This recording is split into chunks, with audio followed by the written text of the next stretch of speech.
কোনো কাম নাই, অফিচ বন্ধ। ঘৰতে থাকিম বুলি ভাবিছিলোঁ, কিন্তু একচুৱেলি লুকা দলত দিলে। ক্লায়েণ্টে ফোন কৰি আছে, যাব লাগে। ক্লায়েণ্টক বুজাই দিলোঁ যে উকিলৰ দৰকাৰ নাই, কিন্তু তেওঁলোকে বুজি নাপায়। আমাৰ গাঁৱৰ হয় অৰিজিনেল।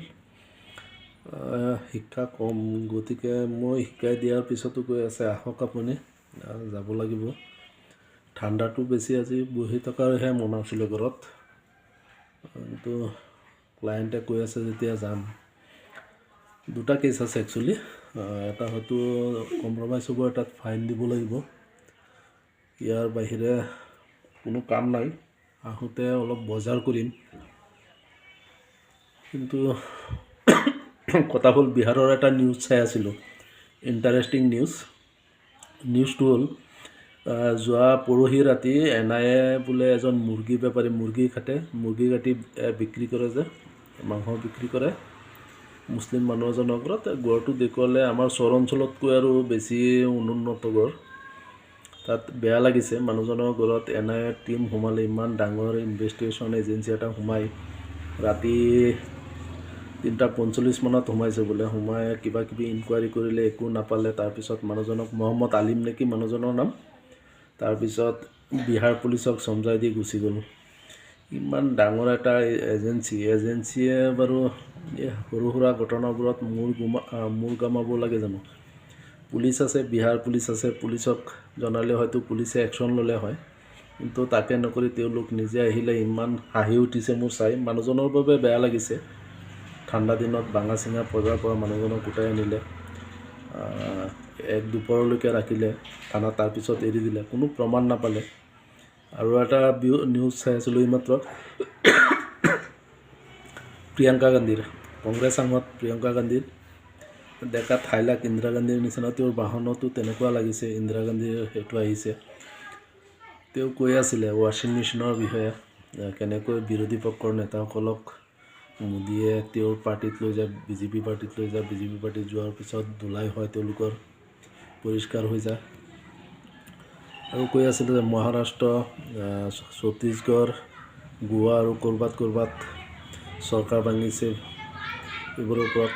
তাত এই সদনত যেতিয়া প্ৰিয়ংকা গান্ধীয়ে ভাষণ দি আছিলে, তেতিয়া আপোনাৰ অমিত শ্বাহ আছে, ৰাজনাথ সিং আছে, কাৰো মুখত কোনো মাত নাই। মানে তথ্য সহকাৰে দাঙি ধৰিছে।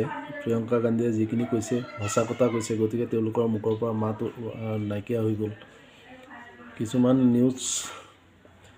কিছুমান স্পীচ পাৰ্লিয়ামেণ্টৰ চালে সঁচাই গাৰ নোম শিয়ৰি উঠে। যেনেকৈ বিহাৰৰ এই মানুহজনৰ ঘৰত মুৰ্গী কটা মানুহ এজন, মুৰ্গী কাটি বিক্ৰী কৰে, বঙা চিঙা পজা এটা, গড় নহয় পজাৰ নিচিনা, য'ত আমাৰ মানুহে খৰি ৰাখে, তেনেকুৱা ঘৰত থাকে মানুহজন। সেইটো ঘৰত গৈ NIA তদন্ত কৰিলে, ৰেড কৰিলে।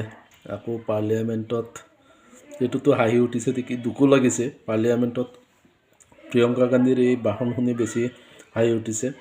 আৰু তাত অমিত শ্বাহ আৰু ৰাজনাথ সিঙৰ নিচিনা লিডাৰসকল মনে মনে চুপচাপ বহি আছে, শুনি আছে, কোনো উত্তৰ দিব পৰা নাই। কাৰণ প্ৰিয়ংকা গান্ধীয়ে সঁচা কথা কৈ আছে। আচলতে দেশত হৈছে কি, এওঁলোকৰ মেক্সিমাম মানুহেই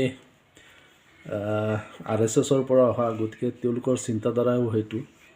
প্ৰিয়ংকা গান্ধীয়ে যিখিনি কৈছিল তথ্য সহকাৰে কৈছে, গতিকে তেওঁলোকে ৰিপ্লাই দিব পৰা নাই। আৰু এটা বস্তু চালোঁ